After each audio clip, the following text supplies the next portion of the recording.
Welcome to Galaxy Classes, where concepts become clear and learning becomes powerful. Students, आज हम start कर रहे हैं साइंस का chapter 11 human body and organ system का पार्ट 2। सोच के देखो, हमारी बॉडी एक बहुत बड़ी सिटी जैसी है, तो इस सिटी में फूड, वाटर और एनर्जी हर घर तक कैसे पहुंचती है? और कचरा कैसे कलेक्ट होता है? एक ट्रांसपोर्ट सिस्टम चाहिए ना? बिल्कुल, हमारी बॉडी में भी एक ऐसा ही जबरदस्त ट्रांसपोर्ट सिस्टम है जिसे हम कहते हैं द सर्कुलेटरी सिस्टम। चलिए इस नेटवर्क को अच्छे से समझते हैं। तो देखिए, सर्कुलेटरी सिस्टम का मेन काम है ट्रांसपोर्ट करना, यानी चीजों को एक जगह से दूसरी जगह ले जाना। ये सिस्टम ऐसी जरूरी चीजें जैसे पानी, हार्मोन्स, ऑक्सीजन और न्यूट्रिएंट्स को बॉडी के अलग अलग ऑर्गन्स तक पहुंचाता है। और सिर्फ पहुंचाता ही नहीं, ये वेस्ट मटेरियल्स यानी कचरे को वहां से उठाकर बाहर निकालने में भी मदद करता है। ये अमेजिंग सिस्टम हम इंसानों में और हायर एनिमल्स में पाया जाता है, और इसके 3 मेन पार्ट्स हैं। हार्ट, जो हमारा पंप है, ब्लड वेसल्स, जो सड़कों का काम करती हैं, और कैपिलरीज, जो हर घर तक सामान पहुंचाने वाली छोटी छोटी गलियां हैं। चलिए इस सिस्टम के इंजन से शुरुआत करते हैं, यानी हमारा हार्ट। अगर ब्लड को हम ट्रैफिक माने तो हमारा दिल यानी हार्ट वो सेंट्रल पंपिंग स्टेशन है जो इस ट्रैफिक को चलाता है। ये एक पावर हाउस है जो बिना रुके 24/7 काम करता है ताकि ब्लड का फ्लो कभी ना रुके। तो आइए इसके स्ट्रक्चर और फंक्शंस को डिटेल में देखते हैं। अब ये पंपिंग स्टेशन यानी हमारा हार्ट है कहाँ? इसकी लोकेशन क्या है? ये एक इम्पॉर्टेंट 1 मार्क का क्वेश्चन है। ध्यान से सुनिए।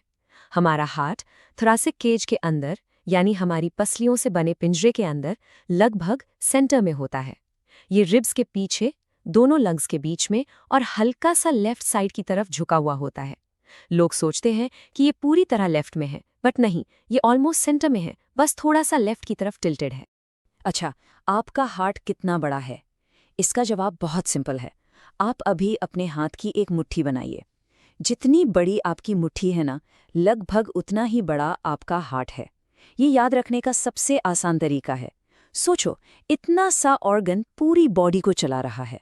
और इसका वेट कितना होता है? एक एवरेज अडल्ट ह्यूमन हार्ट का वेट लगभग 360 ग्राम्स होता है। सोचो, एक छोटा सा मस्कुलर ऑर्गन जिसका वेट इतना कम है, वो पूरी जिंदगी बिना रुके नॉन स्टॉप काम करता रहता है। It's truly amazing. अब इतना इम्पॉर्टेंट ऑर्गन है तो इसको प्रोटेक्शन की भी जरूरत होगी। आखिर ये लगातार बीट करता है। हमारा हार्ट एक डबल लेयर्ड मेम्ब्रेन से घिरा होता है, जिसके बीच में एक फ्लूइड यानी एक लिक्विड भरा होता है। ये फ्लूइड किस लिए है? ये फ्लूइड एक शॉक एब्जॉर्बर की तरह काम करता है। जब हार्ट बीट करता है तो ये फ्लूइड उसको फ्रिक्शन यानी रगड़ से और बाहरी मैकेनिकल शॉक्स यानी झटकों से बचाता है। तो हार्ट बना किस चीज से है? ये एक मस्कुलर ऑर्गन है, पर ये नॉर्मल मसल्स जैसा नहीं है। ये स्पेशल इनवॉलेंटरी कार्डियक मसल्स से बना है। यहाँ इनवॉलेंटरी वर्ड बहुत इंपॉर्टेंट है। इसका मतलब है कि इन मसल्स पर हमारा कॉन्शियस कंट्रोल नहीं है। आप अपने हाथ के मसल को अपनी मर्जी से हिला सकते हो, पर आप अपने हार्ट को नहीं बोल सकते कि रुक जाओ या तेज चलो। ये ऑटोमेटिकली काम करता है, एक डेफिनेट रिदम में कॉन्ट्रैक्ट और रिलैक्स होता है, और इसी रिदमिक मूवमेंट को हम बीटिंग ऑफ द हार्ट कहते हैं।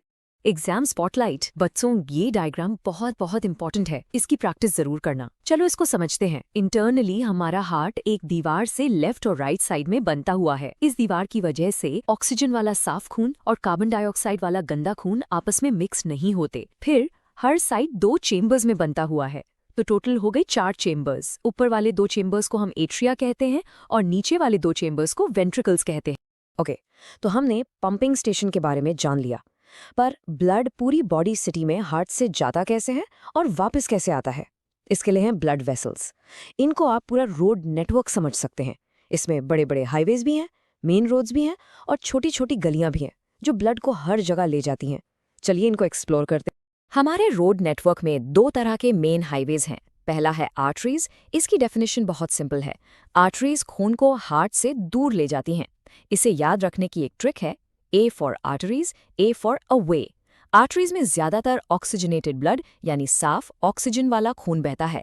बस इसका एक एक्सेप्शन है, यानी एक आर्टरी ऐसी है जो इस रूल को फॉलो नहीं करती, और वो है पल्मोनरी आर्टरी। और आर्टरीज हमारी बॉडी में काफी गहराई में यानी डीप होती हैं। दूसरे टाइप का हाईवे है वेन्स, और इनका काम आर्टरीज से बिल्कुल उल्टा है। वेन्स खून को पूरी बॉडी से वापस हार्ट की तरफ लाती हैं। इनमें आमतौर पर डीऑक्सीजनेटेड ब्लड यानी कार्बन डाइऑक्साइड वाला गंदा खून होता है। वेन्स का भी एक एक्सेप्शन है और वो है पल्मोनरी वेन। आर्टरीज के अलावा वेन्स सुपरफिशियल होती हैं यानी स्किन के काफी पास। आपको अपने हाथों पर जो हल्की नीली लाइंस दिखती हैं वो आपकी वेन्स ही। तो यहाँ एक थिंक अबाउट इट बॉक्स से इम्पॉर्टेंट क्वेश्चन आता है, आर्टरीज की दीवारें मोटी क्यों होती हैं? सोचिए, आर्टरीज को ब्लड सीधा हार्ट से मिलता है जो बहुत हाई प्रेशर से पंप करता है। इस तेज प्रेशर को झेलने के लिए, ताकि वो फट ना जाएं, आर्टरीज की दीवारों का थिक, मस्कुलर और इलास्टिक होना जरूरी है। उनका स्ट्रक्चर उनके फंक्शन के हिसाब से परफेक्ट है। और दूसरा सवाल, वेन्स में वाल्व्स क्यों होते हैं जबकि आर्टरीज में नहीं? देखो, जब तक खून वेन्स तक पहुंचता है उसका प्रेशर बहुत कम हो जाता है। खासकर हमारे पैरों में खून को ग्रेविटी के खिलाफ ऊपर की तरफ जाना होता है, तो खून पीछे ना चला जाए इसको रोकने के लिए वेन्स के अंदर छोटे छोटे वन वे दरवाजे होते हैं जिन्हें हम वाल्व्स कहते हैं। ये वाल्व्स इंश्योर करते हैं कि ब्लड सिर्फ एक ही डायरेक्शन में हार्ट की तरफ बहता रहे। ये टेबल एक परफेक्ट समरी है और एग्जाम में डिफरेंशिएट बिटवीन क्वेश्चन के लिए बहुत इंपॉर्टेंट है। चलो एक क्विक रिकैप करते हैं। Blood flow, arteries away from heart, veins towards heart. Blood type, arteries mostly oxygenated, veins mostly deoxygenated. Wall thickness, arteries thick, veins thin. Valves, arteries में absent, veins में present. और location, arteries deep, veins superficial.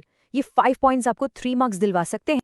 हमने highways यानी arteries और veins के बारे में पढ़ लिया, लेकिन हर एक घर यानी हर एक सेल तक सामान की डिलीवरी करने के लिए हमें बहुत ही पतली तंग गलियों का नेटवर्क चाहिए। ये गलियां हैं कैपिलरीज, हमारे शरीर की सबसे छोटी और सबसे ज्यादा ब्लड वेसल्स। देखिए ये काम कैसे करता है।